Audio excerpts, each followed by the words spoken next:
Diesel અને ખાતરના ધાંધિયા વચ્ચે ખેડૂતોને પડ્યા પર પાટા જેવી સ્થિતિનું નિર્માણ થયું છે। વિદેશી કપાસ પરની ડ્યુટી હટતા જ સ્થાનિક બજારમાં કપાસના ભાવ તૂટવાની ચિંતા વધી ગઈ છે અને કપાસ પરની કસ્ટમ ડ્યુટી હટાવવાના નિર્ણયથી ટેક્સટાઇલ માર્કેટને ફાયદો।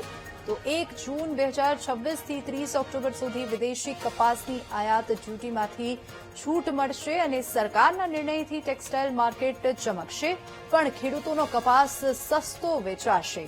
ભારતીય કિસાન સંઘે સરકારના નિર્ણયને ખેડૂત વિરોધી ગણાવી વિરોધ નોંધાવ્યો છે અને 5 મહિના માટે વિદેશી કપાસના ભારતમાં મુક્ત પ્રવેશની મંજૂરીથી દેશમાં નવી ચર્ચા ઉઠી છે। ખેડૂતો બિચારા શું કરે? અત્યારે અમે આ ખેડ જો અહીંયા જોવો છો મારી વાંહી, અત્યારે હાલમાં ખેડ ખાલી 2000 થઈ છે, હજી કપાસ્યો નથી સોંપ્યો તો ખેડ ખાલી 2000 નો વીઘે ખર્ચો લાગી ગયો છે। તો આમાં ખેડૂતનો બિચારો શું કરે? અમે એક સામાન્ય નાના ખેડૂત છીએ, તો ખેડૂત રીતે અમે એમ કહીએ છીએ તમે આ ડ્યુટી તમે 5 મહિના પછી એમ કહો ઘટાડ્યું, પછી 5 મહિનાની ગેરંટી શું છે કે તમે વધારશો અને ખેડૂતને ફાયદો થશે અને ખેડૂતોને કપાસના ભાવ 2012 મળે તો, અને અત્યારે સરકારે ટેકાના ભાવ 111 કે વધાર્યા છે, એ 111 એ હાવ ઓછા કહેવાય। ટેકાના ભાવ મિનિમમ 2100 રૂપિયા તો ટેકાના ભાવ હોવા જોઈએ। ખેડૂત તરીકે તો બહુ મોટું નુકસાન છે, કારણ કે આજે અમારો બોટાદ જિલ્લો અને ભાવનગર જિલ્લો અમુક આટલા એરિયા જે છે એ બહુ મોટું કપાસનું ઉત્પાદન કરતા જિલ્લાઓ છે અને એ જિલ્લાની અંદર જો કપાસ ઉત્પાદન કરતા જિલ્લાની અંદર જો ખેડૂત સરકાર ડ્યુટી નાબૂદ કરે અને ખેડૂતને બહુ મોટું નુકસાન જાય એવું છે।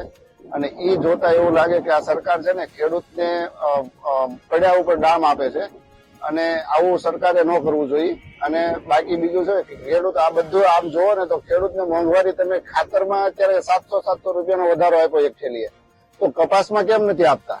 ખેડૂત તરીકે મારી એક સરકારને એવી પણ રજૂઆત છે કે તમે ખાતરની અંદર 700 રૂપિયા વધારી શકો છો, તો અમારા તૈયાર માલની અંદર કેમ વધારો નથી આપતા? સરકાર દર વખતે આ ડ્યુટી ઘટાડી અને બહારથી મગાવે છે, ખેડૂતોને ભાવ નથી મળતા, 1000 ને 1200 વેચવા પડે ખેડૂતને કપાસ, અને હવે આવતી સિઝનમાં કોણ અમારા કપાસનું તળી થાય?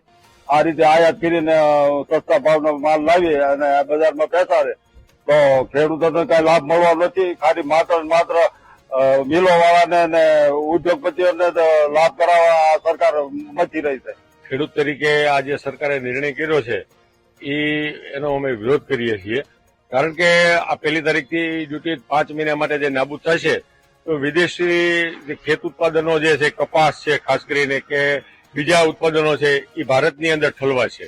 તો ખેડૂતોને અહીંના તો સરકાર ટેકાના ભાવ બાંધે, પણ વિદેશથી જયારે સસ્તી વસ્તુ આવશે ત્યારે એ વિદેશની વસ્તુ ભારતના ઉદ્યોગપતિઓ ખરીદશે, જીનર્સો સ્પિનર્સો એ બધો વિદેશની વસ્તુઓ ભારતના બજારમાં ઠલવાશે 1 તારીખ પછી। એટલે અહીંની જે પ્રોડક્ટ છે, અહીંના જે ખેડૂતો છે એને મોટા પાયે નુકસાન જવાનું છે। આજે ભારત સરકારે જે નિર્ણય લીધો છે એ ખેડૂતોને પડ્યા ઉપર પાટું છે, કારણ કે ભારત સરકારે જે એક્સાઇઝ ડ્યુટીની મુક્તિ આપવાની, તો વિદેશમાંથી માલ જે આયાત થશે તો આપણો માલનો ભાવ નહીં આવે તો ખેડૂતો બરબાદ થઈ જશે। તો સરકારને આપણે વિનંતી કરી, રાજ્ય સરકાર કેન્દ્ર સરકાર, કે ભાઈ તમે એક્સાઇઝ ડ્યુટી વધારો હાવ માફ ના કરો, ત્યાંથી આયાત કરશે એટલે આ કપાસના ભાવ અત્યારે 1500-1800 થયો છે, એ 1000 રૂપિયા થઈ જશે ભાવ જો આયાત કરવા માંડશે તો।